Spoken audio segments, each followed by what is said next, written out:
Сапаргүл айткан, сен барасың деди. Экөөң ошо жыныстык катнашта болгондон кийин мага звонить деп единица түштү дейсиң деген. Единица түштү дегенден кийин уже мен сенин кошулганыңарды билемин деген. Анан мына жерге келип турасыңар, мени машина менен ошол жерде тосуп аламын, чыгып анан уруш баштайбыз деген. Анан ошо бала корконудан ошо акча беремин, милицияга чалбагыла деп шок болуп калат. Анан ошондо биз тек паспортун алып, акчаны өндүрүп алабыз деген. Ошол жерге келгиле да, анан биз чыктык. Чыксак бир Матизди алып келип артында отуруптур. Алдында такси бир бала бар экен. Биякты мен айттым, беркелчи мына машинадан түшпөй атат дедим, жардам берчи десем, бул машинасын токтотуп түшүп келди. Анан отургула деди, отурсак бул мени ошентип таза кылган алдырына апарып, ошо жыныстык мүчөсүн салып, кыйнап неме кылды деди. Анан бул милицияга барабыз деди, аял киши эмне антесин сен жүргүп анда милицияга апарайын деди эле. Үмүт апарбагыла 3 балам бар, 3 баланын атасымын деди. 3 баланын атасымын, ошо дары-дармегин көтөрүп берейин деди. Анан 15 миң алып келмек болуп, эртеси күнү эртеңден 10го келмек, анан 15 миң толук алып келдим деди. Анан Токтогул көчөсүнө ошо жыдып алган жанына биз келдик. Келсек, бала тикодо, бизге напротив отуруп, биз бияктан встречный келдик. Эмне турат экен бала дедик, токтоду. Бала машинага жүгүрүп келип отурду.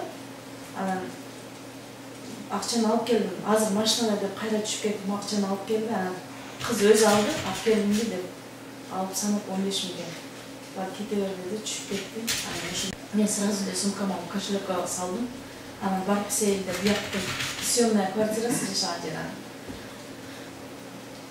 Үйдөн эмне дедим, кийинип алайын дедим, чай ичип алайын дедим, чай ичип кеткиле дедим. Анан кирелик деп ошол жерге бурулуп токтогонбузда милиция кызматкерлери аркабыздан барып биз кармалдык. Ал мезгилде уже мен үйдүн жанына, дондун жанына токтоп аткан, бурулуп атканда карасам милициялар келип, мен айттым досум аркабыздан милициялар келип жатат. Дедим дагы мен машинаны токтотуп туруп эле түштүк текшердим, мындан чыккан жок, ошол кошелегинен чыгып калды. Тиги кыз болсо ошол 7 миң акчаны могу кроссовкасынын ичине салган экен. 5 миң акчаны таппай уже издеп калдык. Менин сиденьям астынан сен алып келдиңби? Бул жак сиденьянын астынан. Айтсаңыз, ошол азыркы үчүнчү сизге болгон шерик адамдардын менен тааныштыгыңар барбы?